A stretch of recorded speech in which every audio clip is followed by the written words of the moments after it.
नमस्कार दोस्तों, आपका एक बार फिर अपने यूट्यूब चैनल में स्वागत है। और आज हम लेकर आए हैं यूपी पीसीएस प्री जो 2024 17 मार्च 2024 को प्रस्तावित है। उसके लिए टेस्ट सीरीज, और ये टेस्ट सीरीज है आपकी भारतीय राज्य व्यवस्था की, जो आपकी पीसीएस मंत्रा की मंत्रा प्लेटफॉर्म की है, और जो इसमें चयनित विशेषज्ञों के द्वारा यह तैयार की गई है। तो इसमें हम पीसीएस मंत्रा के पहले टेस्ट को देखते हैं। आपके लिए ये पहला टेस्ट तैयार है, और इसमें हम देखेंगे पहले टेस्ट में पहला क्वेश्चन ही हम शुरू करते हैं। तो पहला क्वेश्चन दिया हुआ है इसमें, आपका पहला क्वेश्चन है इसमें, भारत के नियंत्रक एवं महालेखा परीक्षक के संबंध में निम्नलिखित कथनों पर विचार कीजिए। इसकी नियुक्ति राष्ट्रपति द्वारा की जाती है। हाँ, बिल्कुल सही है। यह राष्ट्रपति के पश्चात पर्यटन पद धारण करता है। नियंत्रक एवं महालेखा परीक्षक पद जो होता है वो राष्ट्रपति के पर्याप्त प्रशासन पद नहीं होता है। तो इसका केवल एक ही सही है, मतलब इसकी नियुक्ति राष्ट्रपति जी के द्वारा की जाती है। जो राष्ट्रपति के पश्चात पर्यटन पद होते हैं, तो एक आपका होता है राज्यपाल और एक होता है आपका महान्यायवादी। राष्ट्रपति जब चाहे इन्हें हटा सकता है और जब चाहे इन्हें रख सकता है। तो यह राष्ट्रपति के पश्चात पद जो होते हैं धारण नहीं करता है, बल्कि इसकी सुरक्षित सुरक्षा के लिए कार्यकाल निश्चित राष्ट्रपति के संविधान में उल्लेखित किया जाता है। दूसरा क्वेश्चन दिखाया गया है आपका। दूसरा क्वेश्चन आपका, भारत का सर्वोच्च विधिक अधिकारी होता है राष्ट्रपति, भारत के मुख्य न्यायाधीश, महान्यायवादी और भारत के विधि। तो आपको होता है सी, महान्यायवादी जो होता है सर्वोच्च विधिक अधिकारी होते हैं। अनुच्छेद 73 में महान्यायवादी पद की व्यवस्था दी गई है। इसकी नियुक्ति मंत्री परिषद की सिफारिश पर राष्ट्रपति के द्वारा की जाती है। अगला क्वेश्चन है आपका 3 नंबर क्वेश्चन है आपका, भारत के महान्यायवादी के संबंध में निम्नलिखित कथनों पर विचार कीजिए। यह निजी विधिक कार्यवाही नहीं कर सकता। यह भारत सरकार का पूर्णकालिक वकील होता है। महान्यायवादी के में ये वाली बात कही जा रही है। तो तीसरे का आपका आंसर है केवल एक, केवल दो, उपयुक्त दोनों में से कोई नहीं। महान्यायवादी भारत को विधिक विषयों पर केवल सलाह दे सकता है, किंतु ये भारत सरकार का पूर्णतः वकील नहीं होता है। क्योंकि इसलिए ये एक विधिक कार्यवाही नहीं कर सकता। तो ये दोनों ही आपके गलत हो गए हैं। 4 नंबर देखते हैं। 4 नंबर आपका है, भारतीय संविधान में संशोधन प्रक्रिया से संबंधित निम्नलिखित कथनों पर विचार कीजिए। नंबर 1, संशोधन विधेयक को केवल लोकसभा में ही पुनः स्थापित किया जा सकता है। नंबर 2, संशोधन विधेयक को किसी मंत्री या गैर सरकारी सदस्य द्वारा पुनः स्थापित किया जा सकता है। नंबर 3, राष्ट्रपति के लिए संविधान संशोधन विधेयक पर सहमति देना बाध्यकारी है। तो 4 नंबर का आपका इसमें 2 और 3 सही है और एक गलत है। तो इसका आंसर है सी, संविधान संशोधन का प्रस्ताव संसद के किसी भी सदन में प्रारंभ किया जा सकता है। मतलब नहीं, लोकसभा में या राज्यसभा किसी भी सदन में प्रारंभ किया जा सकता है। विधेयक को किसी मंत्री या गैर सरकारी सदस्य द्वारा पुनः स्थापित किया जा सकता है और इसके लिए राष्ट्रपति की पूर्व स्वीकृति आवश्यक नहीं है। तो कथन 2 तो बिल्कुल सही है। और 24वें संविधान संशोधन 1971 राष्ट्रपति को संविधान संशोधन विधेयक पर सहमति देने के लिए बाध्य बनाया गया। वह न तो विधेयक को अपने पास रख सकते हैं और न पुनः विचार के लिए भेज सकते हैं। तो कथन 3 भी बिल्कुल सही है। तो 2 और 3 सही है और 1 गलत है। ये नहीं होगा, केवल लोकसभा में, जिसमें मन करे उसमें शुरू किया जा सकता है। क्वेश्चन नंबर 5 है भारत के संविधान में अनुच्छेद 368 किसके संबंध में है? संविधान का संशोधन करने की भारत की संसद की शक्ति वित्तीय आपात लोकसभा में अनुसूचित जातियों और अनुसूचित जनजातियों के लिए स्थानों का आरक्षण भारत संघ की भाषा। तो 5वें का आपका सही है, संविधान संशोधन करने की भारत की संसद में शक्ति। ये आपका सही है 5 का ए। 6 नंबर आपका 6 नंबर क्वेश्चन आपका बोलता है संविधान के 42वें संशोधन के द्वारा निम्नलिखित में से क्या क्या शामिल या परिवर्तित किया गए हैं? इस नंबर 1, इसके द्वारा लोकसभा की अवधि को 5 वर्ष से बढ़ाकर 6 वर्ष कर दिया गया है। नंबर 2, इसके द्वारा मूल कर्तव्य को शामिल किया गया है। नंबर 3, इसके द्वारा संविधान की प्रस्तावना में परिवर्तन किया गया। नंबर 4, इसके द्वारा 7वीं अनुसूची में परिवर्तन किए गए हैं।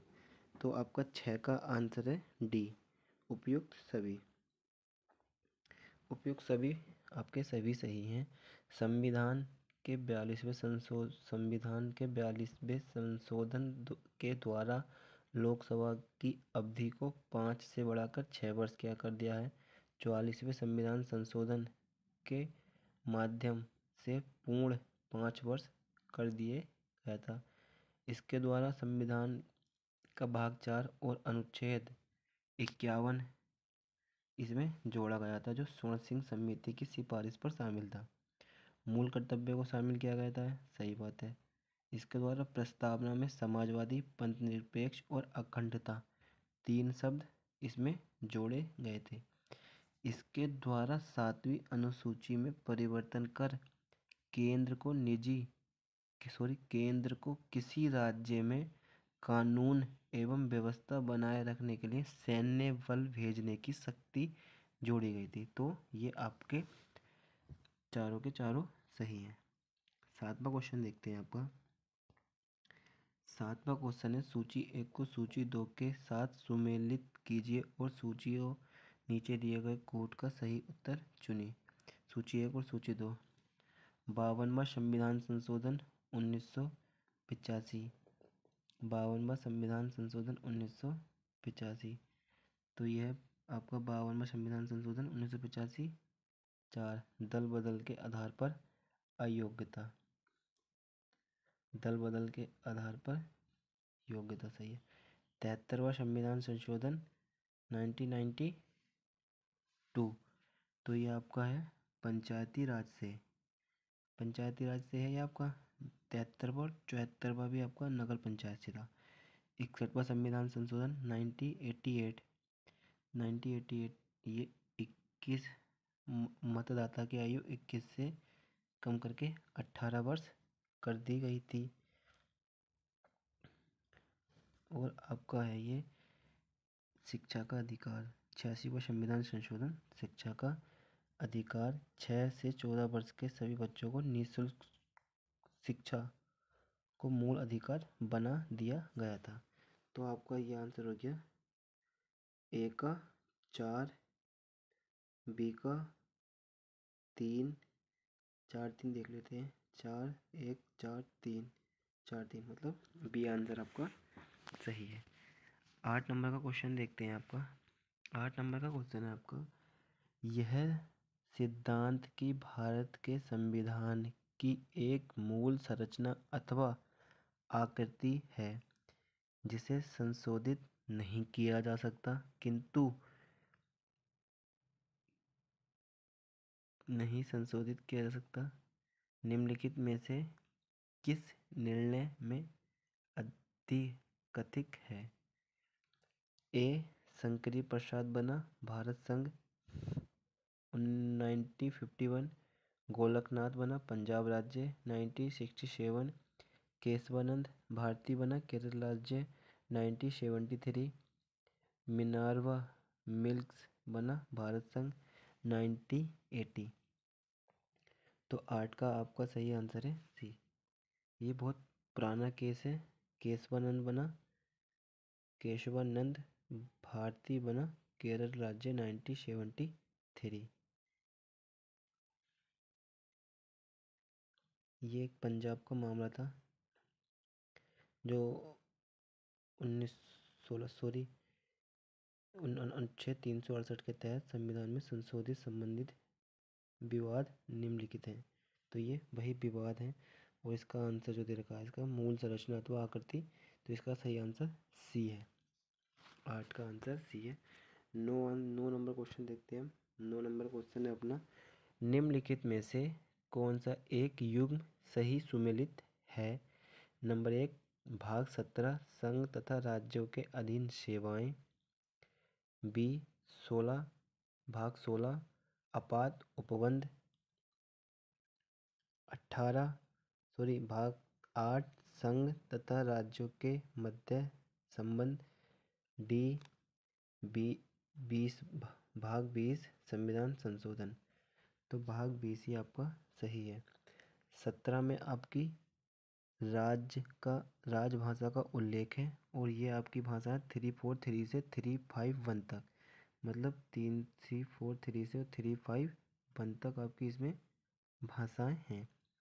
और आपका यह 16 में है आपका 330 से लेके 342 तक आपका ये है। और भाग 8 में आपका है राज्य संघ राज्य क्षेत्र के बारे में है और इसमें है 239 से 242 तक। भाग आपका 20 संविधान संशोधन का उल्लेख है जिसमें 368 का वर्णन दे रखा है। 10वां क्वेश्चन देखते हैं आपका। 10वां क्वेश्चन है आपका, 8वीं अनुसूची में 21वें संविधान संशोधन द्वारा 1967 में किस भाषा या भाषाओं को जोड़ा गया था? तो आपका ए है कोंकणी, नेपाली तथा मणिपुरी, सिंधी, सी आपका सिंधी, डोगरी, मैथिली, बोडो, डी आपका सिंधी, मणिपुरी, नेपाली। तो 10 का आपका आंसर है जो 21वीं भाषा जोड़ी गई थी वो है बी, सिंधी को जोड़ा गया था 8वीं अनुसूची में। मूल संविधान में मात्र 14 भाषा थी। मूल संविधान में 14 भाषा थी। इस अनुसूची में वर्तमान में जो ये अनुसूची है आपकी, इसमें वर्तमान में 22 भाषा का उल्लेख मिलता है। इस अनुसूची में 3 बार संशोधन हो चुके हैं। पहले हुआ था आपका 1967 में 21वें संविधान संशोधन द्वारा इसमें सिंधी भाषा को जोड़ा गया था। फिर इसके बाद हुआ था इसमें 1992 में 71वां संविधान संशोधन जिसमें 3 भाषाओं को जोड़ा गया था, नमक, नेपाली, मणिपुरी, कोंकणी। उसके बाद 2004 में और हुआ था 92वां संविधान संशोधन जिसमें 4 भाषा को जोड़ा गया था, बोडो, डोगरी, मैथिली, संताली। और अंग्रेजी भाषा का उल्लेख नहीं है, किंतु अंग्रेजी को मिजोरम ने राज्य भाषा का स्थान प्रदान किया हुआ है, तो अंग्रेजी भाषा इसमें नहीं है। ये क्वेश्चन काफ़ी बार पूछा गया।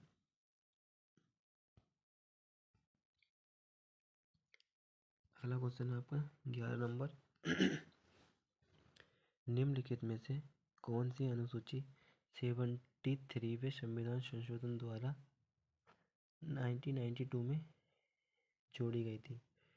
तो आपका 11वें का आंसर है 10वीं अनुसूची, 9वीं अनुसूची, 12वीं अनुसूची या 11वीं अनुसूची। तो वह 11वीं अनुसूची को जोड़ा गया था। 11वीं अनुसूची में आपको पता है पंचायतों को शक्ति प्रदान की गई है। इसमें पंचायतों के कार्यकाल के लिए 29 विषय प्रदान किए गए हैं। जो ग्राम प्रधान उस पर 29 विषयों में अपने काम कर सकता है। अब आपको 10वीं के बारे में बताऊंगा। 10वीं दल बदल से संबंधित है, जो 52वें संविधान संशोधन 1985 में जोड़ी गई थी। और प्रथम जो अनुसूची थी वो 1951 में जोड़ी गई थी और वो भूमि सुधार से संबंधित है। 12 नंबर क्वेश्चन देखते हैं। 12 नंबर क्वेश्चन है, निम्नलिखित में से छठी अनुसूची के अंतर्गत आने वाले राज्यों के सही समूह को चुनें। छठी अनुसूची में 4 राज्य आते हैं, असम, मणिपुर, मेघालय, त्रिपुरा। असम, अरुणाचल प्रदेश, मणिपुर, त्रिपुरा, असम, मेघालय, त्रिपुरा, मिजोरम, असम, मेघालय, मिजोरम, मणिपुर, त्रिपुरा। तो आपके 12वें का आंसर है सही। असम, मेघालय, मिजोरम, त्रिपुरा आपके सही आंसर है। इसमें यहाँ की जनजाति क्षेत्र के प्रशासन के बारे में उपबंध किए गए हैं, विशेष उपबंध किए गए हैं। तो छठी अनुसूची इसके लिए संबंधित है। 13 क्वेश्चन देखते हैं। 13 नंबर क्वेश्चन है, सूची 1 को सूची 2 से सुमेलित कीजिए। सूची 1 में आपकी अनुसूची दे रखी है और इसमें आपकी 2 में विषय दे रखे हैं। 7वीं अनुसूची, 13 नंबर है आपका। 7वीं अनुसूची में शक्तियों का वितरण है। 7वीं में विधायी शक्तियाँ। 8वीं अनुसूची में आपकी भाषाएं हैं और 9वीं अनुसूची में कुछ अधिनियम और विधि मानवीयकरण है, जैसे भूमि सुधार उन्मूलन। और चौथी अनुसूची में राज्यसभा में सीटों का आवंटन है। तो इसमें देख लो, पहले का विधिक शक्ति मतलब 3 2 में है, ए में और सी में, सही है। और भाषा 3 1 3 31 31 2 में है। और 9वीं अनुसूची 4 देख लो, सी आंसर आपका बिल्कुल सही है। नंबर 14 नंबर का सवाल देखते हैं। 14 नंबर है, किस अनुसूची के अंतर्गत राज्यों के नामों की सूची तथा उनके राज्य क्षेत्रों का ब्यौरा दिया गया है? प्रथम अनुसूची, 9वीं, 12वीं अनुसूची, 7वीं अनुसूची। तो 14 का आंसर आपका प्रथम अनुसूची में संघ तथा राज्य क्षेत्र को शामिल किया गया है और इसी में आपका प्रथम अनुसूची में ये चीज़ें दी हुई है। 15 नंबर क्वेश्चन देखते हैं। 15 नंबर क्वेश्चन आपका, निम्नलिखित में से कौन एक सही सुमेलित नहीं है?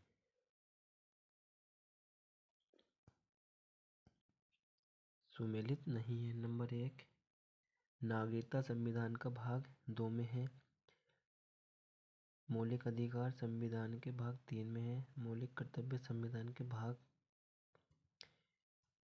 4 में है। ए, राज्य संविधान के भाग इसमें है।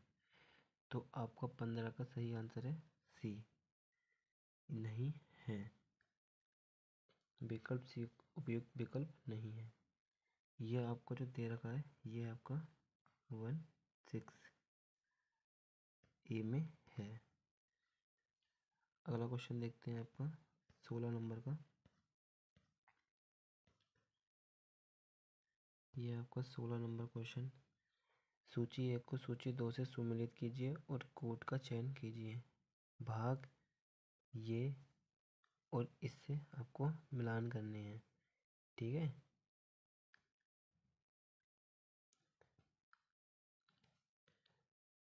पहले है आपका भाग निर्वाचन आयोग और ये है आपका भाग संघ तथा राज्य के अधीन सेवाएं।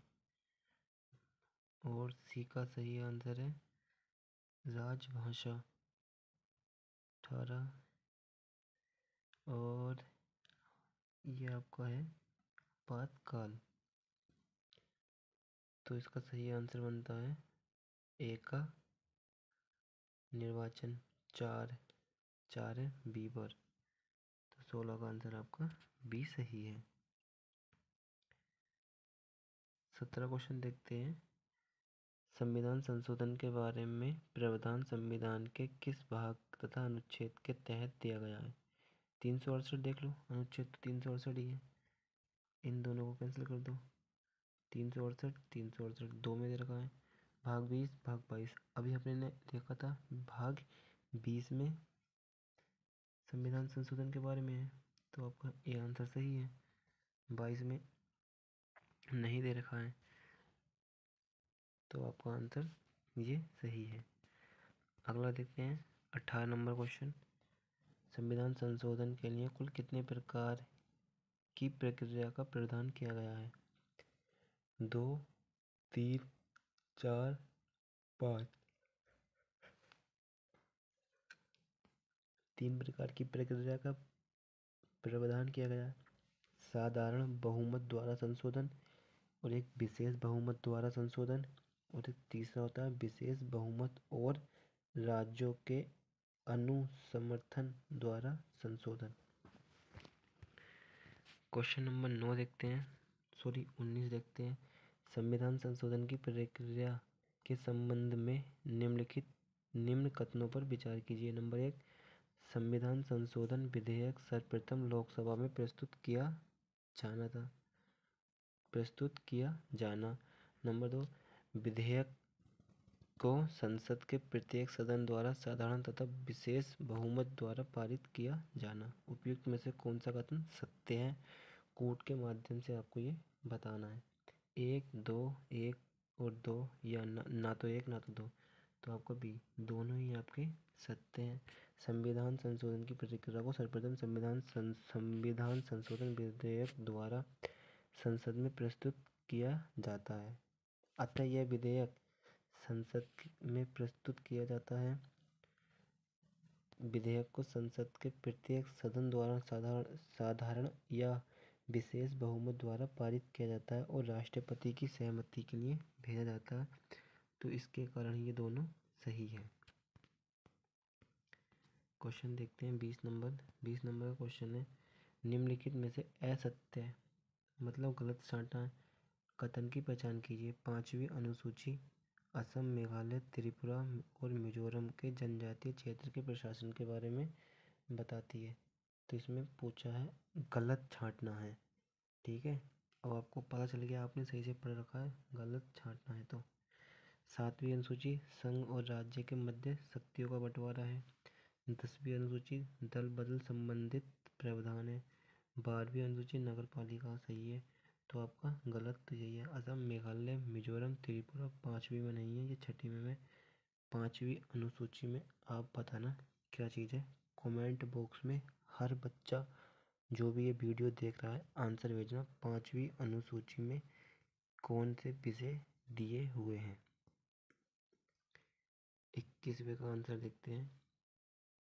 संविधान का भाग 9 क किससे संबंधित है? नगर पालिका, पंचायत, संघ, राज्य, क्षेत्र, सहकारी समिति, तो आपका 21 का आंसर है डी, सहकारी समिति इससे संबंधित है।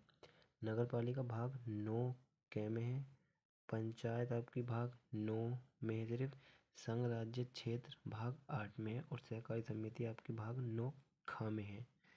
22 देखते हैं, आपका 22 का क्वेश्चन का आंसर होगा, शिक्षा, विद्युत तथा भवन का उल्लेख 7वीं अनुसूची की किस सूची के तहत किया गया? संघ सूची, राज्य सूची, समवर्ती सूची, इनमें से कोई नहीं, तो 22वें का आपका सही आंसर है समवर्ती सूची। शिक्षा, विद्युत तथा भवन का उल्लेख 7वीं अनुसूची के तहत किया गया है। संघ सूची में केवल 57 विषय हैं, 97 विषयों का उल्लेख किया गया है, जिस पर विधि बनाने का अधिकार केवल संघ को है। राज्य सूची में केवल 66 विषय हैं, इसमें केवल विधि राज्य द्वारा बनाई जा सकती है, जबकि समवर्ती सूची में 47 विषय हैं और वर्तमान में ये विषय 52 हैं, जिस पर विधि बनाने के अधिकार संघ तथा राज्य दोनों को ही है, इसलिए समवर्ती सूची है। 23 का आंसर देखते हैं। 8वीं अनुसूची में भाषाओं का उल्लेख किया गया है, इस अनुसूची में किस भाषा का उल्लेख नहीं है? संस्कृत, कश्मीरी, नेपाली, अंग्रेजी, तो 23 का आंसर आपका होगा अंग्रेजी का उल्लेख नहीं है। वर्तमान में 22 भाषा हैं और जब संविधान में जब संविधान बनकर तैयार हुआ था उस समय 14 भाषाएं। इस 8वीं अनुसूची में 3 बार संशोधन हो चुके हैं। पहले इसमें सिंधी भाषा को जोड़ा गया था, फिर इसमें 21वें संविधान संशोधन द्वारा सिंधी जोड़ा गया था। 71वें संविधान संशोधन द्वारा 3 भाषाओं को जोड़ा गया था, नेपाली, मणिपुरी और कोंकणी। 92 में और 1992 में ही 92वां संविधान संशोधन, इसमें 4 भाषा जोड़ी गई थी, बोडो, डोगरी, मैथिली, संताली। कुल मिला के इसमें अब 22 भाषाओं का उल्लेख मिलता है और इसमें अंग्रेजी का उल्लेख नहीं है। वर्तमान में इसमें भोजपुरी भाषा को मिलाने की बात चल रही है। अगला क्वेश्चन देखते हैं। 24 नंबर क्वेश्चन है, निम्नलिखित में से सुमेलित नहीं है। राज्य दे रखा है और राज्य की लोकसभा की सीट दे रखी है। गुजरात की 26, उड़ीसा की 22, पंजाब की 13, केरल की 20। उड़ीसा में 22 सीट नहीं है, उड़ीसा में 21 सीटें हैं। लोकसभा की 21 सीटें और सबसे ज़्यादा लोकसभा की जो सीटें हैं वो यूपी में है, चाहे वो लोकसभा हो चाहे वो विधानसभा हो। आप मुझे ये क्वेश्चन बताना, यूपी में लोकसभा की सीटें कितनी हैं? 25 का आंसर देखते हैं। निम्नलिखित में से कौन सा संविधान संशोधन लोकसभा में सदस्यों की संख्या में वृद्धि करने से संबंधित है?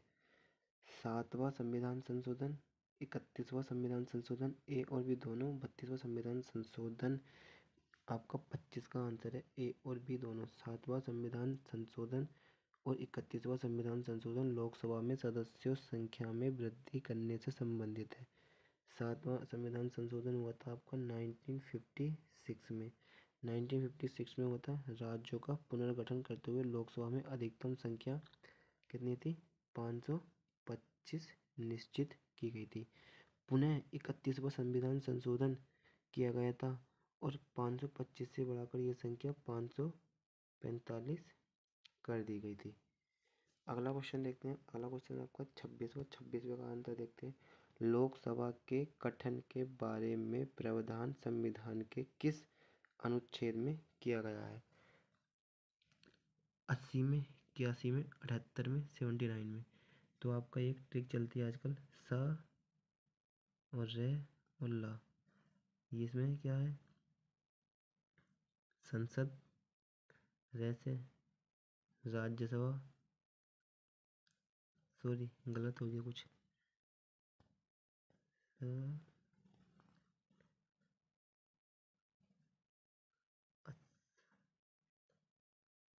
ये नहीं है, कुछ गलत हो रहा है।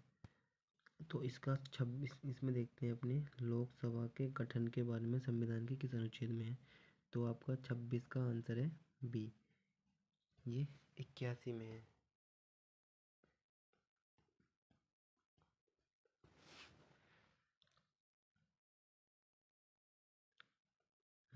सही तो है। 79 में आपका संसद और ये है आपका इसमें राज्यसभा है आपका 80 में, और क्या रह गया? लोकसभा है आपका 81 में। 79, 80, 81, सा रे ला। तो आपको पूछा है लोकसभा आपका 81 में है। लास्ट में सरला। पढ़ी हुई चीज़ कोई भी ख़राब नहीं होती है, अगर सही से पढ़ी हुई याद है तो। निम्नलिखित में से कौन सा कथन सत्य नहीं है? लोकसभा का सदस्य निर्वाचित होने के लिए प्रत्याशी की आयु कम से कम 25 वर्ष होना अनिवार्य है। सही है। सत्य बताना है, मतलब सत्य नहीं है। लोकसभा में राज्यों को स्थानों का आवंटन उनकी जनसंख्या के आधार पर किया जाता है। सही है।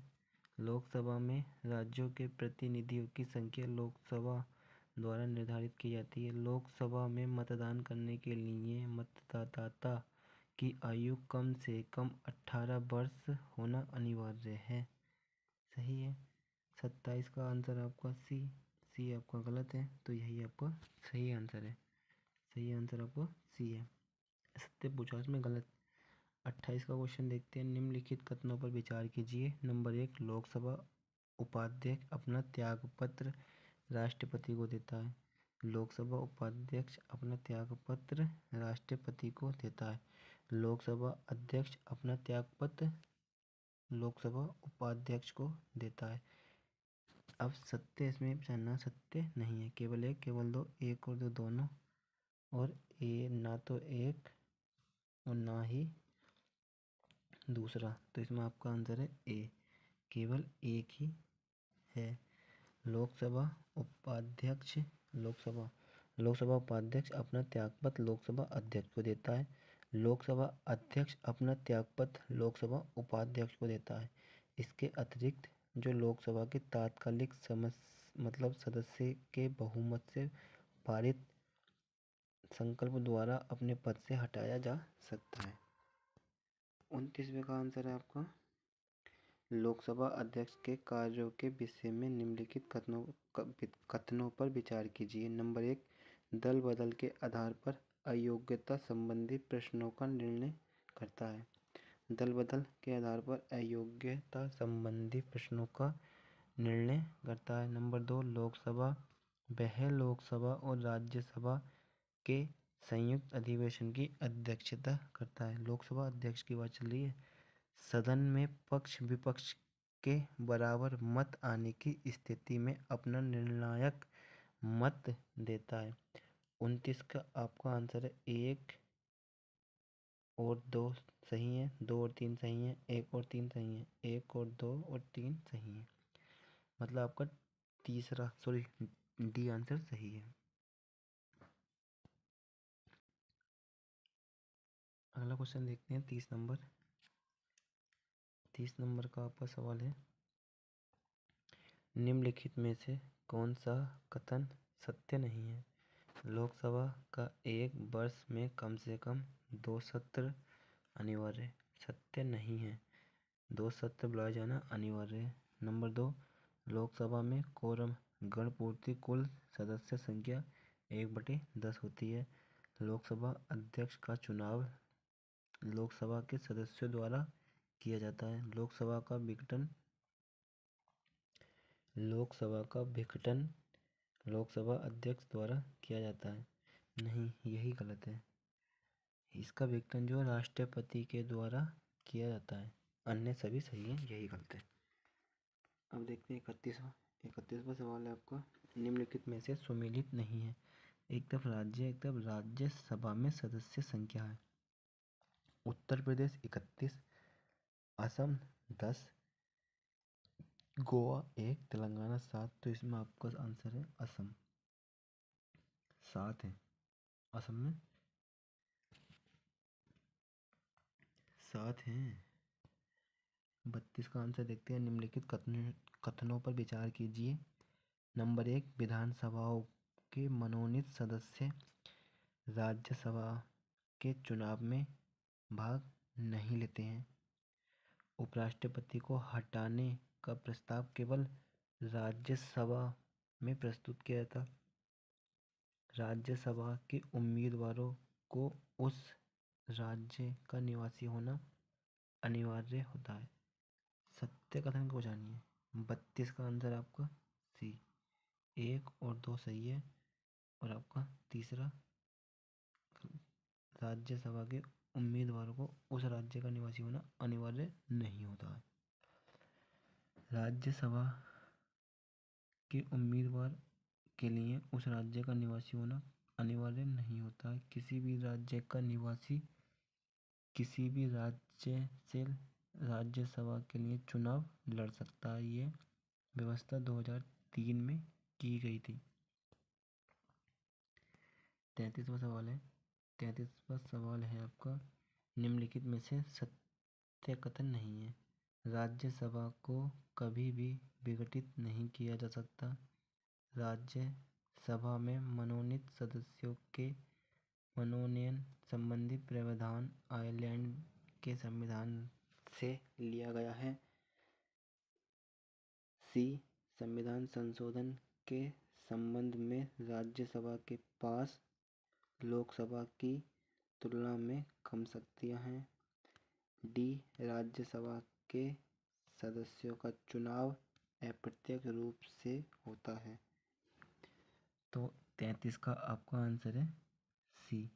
संविधान के संबंध में राज्यसभा को लोकसभा के समान शक्ति प्राप्त होती है। लोकसभा से पारित संशोधन विधेयक तभी स्वीकृत समझा जाएगा जब राज्यसभा द्वारा पारित कर दिया जाएगा। संशोधन विधेयक पर राज्यसभा की सहमति होना पर संशोधन विधेयक अस्वीकार माना जाएगा। मतलब असहमति होने पर संशोधन विधेयक अस्वीकार माना जाएगा। 34 नंबर का सवाल, संसद के दोनों सदनों द्वारा पारित विधेयक को किस अनुच्छेद के तहत राष्ट्रपति के पास स्वीकृति के लिए भेजा जाता है? अनुच्छेद 109। अनुच्छेद 109 धन विधेयक की परिभाषा है। अनुच्छेद 110 में आपका धन विधेयक की परिभाषा है और 109 में आपका धन विधेयक को पारित करने की प्रक्रिया और 112 आपका वित्तीय वार्षिक बजट मतलब बजट का प्रावधान है और आपका 111 है दोनों सदनों में यही विधेयक पारित से संबंधित स्वीकृति। आपका आंसर है 35 का आंसर है आपका 35 को क्वेश्चन देखते हैं।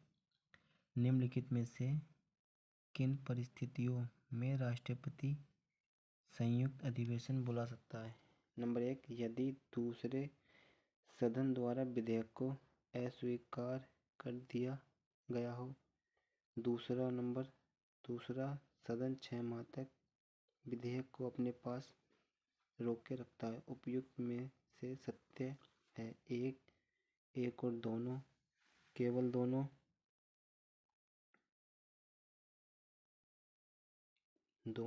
असत्य हैं। 35वें का आंसर है आपका दोनों, एक और दोनों। यदि दूसरे सदन में विधेयक को अस्वीकार कर दिया गया हो। दूसरे सदन में ऐसे संशोधन प्रदान करने का प्रस्ताव दिया होगा जिसके तहत दोनों सदन अंतिम रूप से सहमत हों, तो आपका दोनों ही सही है। 36 क्वेश्चन देखते हैं। 36 नंबर है आपका, राष्ट्रपति के निर्वाचक मंडल में शामिल होते हैं। मतलब कौन कौन सदस्य राष्ट्रपति के निर्वाचक मंडल में शामिल होते हैं? लोकसभा के सभी सदस्य, राज्यसभा के सभी सदस्य, समस्त राज्य विधानसभा के सदस्य, उपयुक्त के अनुसार सही उत्तर का विकल्प चुनें। इनमें से कोई नहीं। सही आंसर तो ये है। भारत के राष्ट्रपति का चुनाव जनता द्वारा प्रत्यक्ष रूप से नहीं किया जाता है बल्कि यह निर्वाचक मंडल द्वारा किया जाता है। लोकसभा के निर्वाचित सदस्य इसमें चुने जाते हैं और इसमें राज्यसभा के निर्वाचित सदस्य चुने जाते हैं। उसी तरह से राज्य विधानसभा के निर्वाचित सदस्य, दिल्ली और पांडुचेरी विधानसभा के निर्वाचित सदस्य निर्वाचक मंडल में संसद द्वारा राज्य विधानमंडल के केवल निर्वाचित सदस्यों को शामिल किया जाता है, मनोनीत सदस्यों को नहीं। इस प्रकार उपयुक्त विकल्प में से कोई सा कथन सही नहीं होगा, सारे ही कथन गलत हैं। अब आपका अगला क्वेश्चन है 37। डॉक्टर जाकिर हुसैन व्यक्ति के रूप में भारत के किस क्रम के राष्ट्रपति थे? तीसरे, चौथे, पांचवे, सातवें।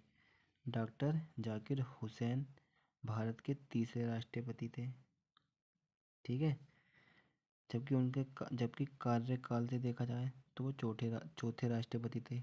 भारत के प्रथम राष्ट्रपति राजेंद्र प्रसाद जी थे जो 2 कार्यकाल के लिए पद का निर्वहन किया था। व्यक्ति के रूप में दूसरे डॉक्टर सर्वपल्ली राधाकृष्णन थे राजेंद्र प्रसाद के बाद देखा जाए तो। अब आपका अगला क्वेश्चन है 38वां। भारत के राष्ट्रपति चुने जाने के लिए निम्न में से कौन सी अर्हता अनिवार्य है? मतलब योग्यता होना अनिवार्य है। भारत से जन्म से भारत का नागरिक 35 वर्ष की न्यूनतम आयु, राज्यसभा सदस्य की योग्यता, उपयुक्त में सभी। इसमें पूछा कौन सी अर्हता अनिवार्य है, तो इसमें 38 का आंसर आपका बी। 35 वर्ष की आयु, 35 वर्ष की न्यूनतम आयु होनी चाहिए।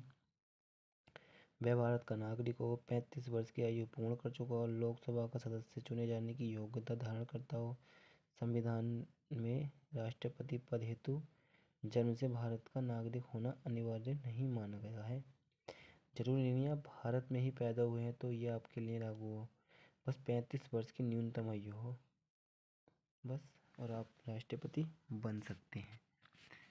बहुतों की तो आयु हो गई होगी 35 वर्ष। पीसीएस बनते बनते आप राष्ट्रपति बनने की तैयारी कर लो। चलो बहुत हुआ मजाक। 39 देखते हैं। भारत का राष्ट्रपति निम्न में से किसके समक्ष शपथ लेते हैं? उपराष्ट्रपति, प्रधानमंत्री, लोकसभा अध्यक्ष, भारत के मुख्य न्यायाधीश। तो आपका सही आंसर है भारत के मुख्य न्यायाधीश। सर्वोच्च न्यायालय के मुख्य न्यायाधीश जो होते हैं, जिन्हें प्रचलित रूप से भारत का मुख्य न्यायाधीश भी कहा जाता है, उनके समक्ष शपथ लेते हैं। मुख्य न्यायाधीश की अनुपस्थिति में राष्ट्रपति सर्वोच्च न्यायालय के वरिष्ठ न्यायाधीश होंगे उसकी उपस्थिति में शपथ लेते हैं। राष्ट्रपति संविधान एवं विधि के संरक्षण की शपथ लेते हैं। राष्ट्रपति संविधान एवं विधि कानून के संरक्षण की शपथ लेते हैं। अगला क्वेश्चन देखते हैं 40 नंबर। राष्ट्रपति का पद रिक्त हो सकता है मृत्यु होने पर, त्यागपत्र देने पर, महाभियोग पारित होने पर, उपयुक्त सभी आधारों पर। तो उपयुक्त सभी आधारों पर ही हो सकता है। मृत्यु हो गई तो रिक्त हो जाएगा, त्यागपत्र दे गया तो रिक्त हो जाएगा, महाभियोग पारित हो गया तो पद रिक्त हो सकता है। तो सभी आधार ही सही हैं। अगला क्वेश्चन देखते हैं। भारत का उपराष्ट्रपति का पद है देश का दूसरा सर्वोच्च पद, राज्यसभा का पदेन सभापति, अमेरिकी उपराष्ट्रपति की तर्ज पर, उपयुक्त सभी। तो 41 का भी उपयुक्त सभी है। देश का दूसरे सर्वोच्च व्यक्ति होते हैं, राज्यसभा के सभापति होते हैं, और अमेरिका की जो अमेरिका होता है, अमेरिका देश है, उपराष्ट्रपति होता है वहाँ का, उसी की तर्ज पर ही ये पद है। 42वां क्वेश्चन है। भारत के उपराष्ट्रपति को शपथ निम्नलिखित में से कौन दिलाता है? राष्ट्रपति, प्रधानमंत्री, भारत के मुख्य न्यायाधीश या लोकसभा अध्यक्ष? तो 42 का आंसर है राष्ट्रपति ये शपथ दिलाते हैं। 43 का क्वेश्चन है आपका। 43 आपका निम्नलिखित में से किस अनुच्छेद के तहत उपराष्ट्रपति राज्यसभा के पदेन सभापति होते हैं? अनुच्छेद 63, अनुच्छेद 64, अनुच्छेद 65, अनुच्छेद 66। तो आपका 42 का आंसर है अनुच्छेद 64 के अनुसार उपराष्ट्रपति राज्यसभा के पदेन सभापति होते हैं। अगला क्वेश्चन है आपका 44। भारत के प्रधानमंत्री के संबंध में निम्नलिखित कथनों पर विचार कीजिए। यह भारत का वास्तविक प्रमुख होता है, यह राष्ट्रपति द्वारा नियुक्त किया जाता है, इसे अनिवार्य रूप से लोकसभा का सदस्य होना चाहिए। उपयुक्त में से कौन सा कथन सही है? 44 का आंसर 1 और 2, 2 और 3, 1 और 3, 1, 2, 3। तो आपका आंसर है 1 और 2। यह सरकार का वास्तविक प्रमुख होता है, यह राष्ट्रपति के द्वारा नियुक्त किया जाता है। ठीक है। अनुच्छेद 75 के अनुसार प्रधानमंत्री की नियुक्ति राष्ट्रपति के द्वारा की जाती है और प्रधानमंत्री की संसद सदस्यता अनिवार्य नहीं है, किंतु 6 माह के अंतर उसे संसद के किसी भी सदन, लोकसभा या राज्यसभा की सदस्यता ग्रहण कर लेनी चाहिए। बस वह राज्यसभा या लोकसभा के सदस्य जो संसद हो गया, सदस्यता अनिवार्य होनी चाहिए बस। 45 नंबर का क्वेश्चन है, भारत का प्रधानमंत्री नंबर 1 मंत्री परिषद का प्रमुख होता है। मंत्री परिषद का प्रमुख होता है, सही बात है। मंत्रियों को विभिन्न मंत्रालय आवंटित करता है, सही बात है, दोनों ही सही है। सॉरी, हाँ दोनों ही सही है, तो सी आंसर है इसका, 45 का सी।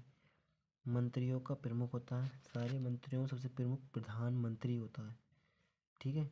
और जो भी मंत्रियों को जो वो देता है विभाग, गृह मंत्रालय है, विदेश मंत्रालय, रक्षा मंत्रालय, जो भी मंत्रालय आवंटित किए जाते हैं वो प्रधानमंत्री के द्वारा ही बांटे जाते हैं। आपका आंसर है 46 का क्वेश्चन है, निम्नलिखित में से किसने प्रधानमंत्री के पद को तारों के बीच चंद्रमा की संज्ञा दी गई है? लॉर्ड मार्ले, मैरिसन, हार्डकोट, लास्की। तो ये आपका है सी, मतलब हार्डकोट। ये हैं आपके प्रधानमंत्री तारों के बीच चंद्रमा की संज्ञा की है, विलियम वर्नर हार्डकोट हैं। और ये मार्ले ने भी एक बात बोली है, प्रधानमंत्री का पद के समान, प्रधानमंत्री का पद समान के बीच प्रथम है। और मेरी सन ने भी बात बोली थी, प्रधानमंत्री सरकार के मुखिया के रूप में सबसे प्रमुख है। ये बात तो लगती भी है और हमने काफ़ी बार पढ़ी हुई है, प्रधानमंत्री सरकार के मुखिया के रूप में सबसे प्रमुख होते हैं। लेकिन ये वाली बात जो है ना, तारों के बीच चंद्रमा की संज्ञा, ये क्वेश्चन काफ़ी बार पूछा गया अच्छी अच्छी टेस्ट सीरीज में भी। उन लॉस्की में एक बात बोली है, प्रधानमंत्री कैबिनेट निर्माण इसके जीवन तथा इसकी मृत्यु का केंद्र बिंदु है, प्रधानमंत्री कैबिनेट निर्माण की। अगला क्वेश्चन देखते हैं, 47 का क्वेश्चन है अपना, भारत के निम्नलिखित प्रधानमंत्रियों पर विचार कीजिए। Number 1 P V. Narasimha Rao, number 2 H D. Deve Gowda, number 3 Narendra Modi. उपयुक्त में से कौन प्रधानमंत्री बनने से पूर्व किस राज्य के मुख्यमंत्री रहे हैं? तो आपका सही आंसर है डी, 1, 2 और 3 सभी प्रधानमंत्री बनने से पहले राज्य के मुख्यमंत्री रहे हैं। अब एक बार देखते हैं ये किस किस राज्य के और कौन कौन रहे हैं। पी.वी. नरसिम्हा राव, पी.वी. नरसिम्हा राव जो थे वो आपके आंध्र प्रदेश के रहे थे, मतलब एपी आंध्र प्रदेश के। एच.डी. देवगौड़ा आपके कर्नाटक के रहे थे। और मोदी जी आपको पता है गुजरात के रहे हैं लगातार। तो आपका सही आंसर है डी। 48 का आंसर है, राष्ट्रपति को दी जाने वाली मंत्रिपरिषद की सलाह होती है मात्र औपचारिक, बाध्यकारी, न्यायालय में वाद योग्य, उपयुक्त सभी। तो 48 का ए, 48 का बी। अनुच्छेद 74 74 के अनुसार राष्ट्रपति को सलाह देने के लिए एक मंत्रिपरिषद होती है। संविधान के 42वें और 44वें संविधान संशोधन द्वारा इस सलाह को राष्ट्रपति के लिए बाध्यकारी बना दिया गया। मतलब अनुच्छेद 74 के अनुसार तो राष्ट्रपति सलाह देने के लिए मंत्रिपरिषद होती थी, और संविधान में संशोधन हुए 42वां और एवं 44वां, तो इसके द्वारा राष्ट्रपति को बाध्यकारी बना दिया कि यह सलाह किसी भी न्यायालय में जांच की नहीं जा सकती। ठीक है, समझे आप। अगला क्वेश्चन देखते हैं, 49 क्वेश्चन है आपका।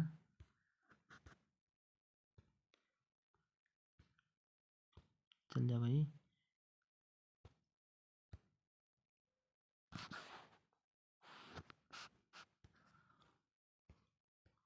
49 है आपका। 49 क्यों दिख कर रहा है भाई? 49 है, भारत में केंद्रीय मंत्री परिषद सामूहिक रूप से उत्तरदायी होती है लोकसभा के प्रति, राज्यसभा के प्रति, राष्ट्रपति के प्रति, प्रधानमंत्री के प्रति। तो यह होती है लोकसभा के प्रति मंत्री परिषद सामूहिक रूप से। मंत्री परिषद सामूहिक रूप से 75वें अनुच्छेद के अनुसार केंद्रीय मंत्रिपरिषद लोकसभा के प्रति सामूहिक रूप से उत्तरदायी होती है। ठीक है।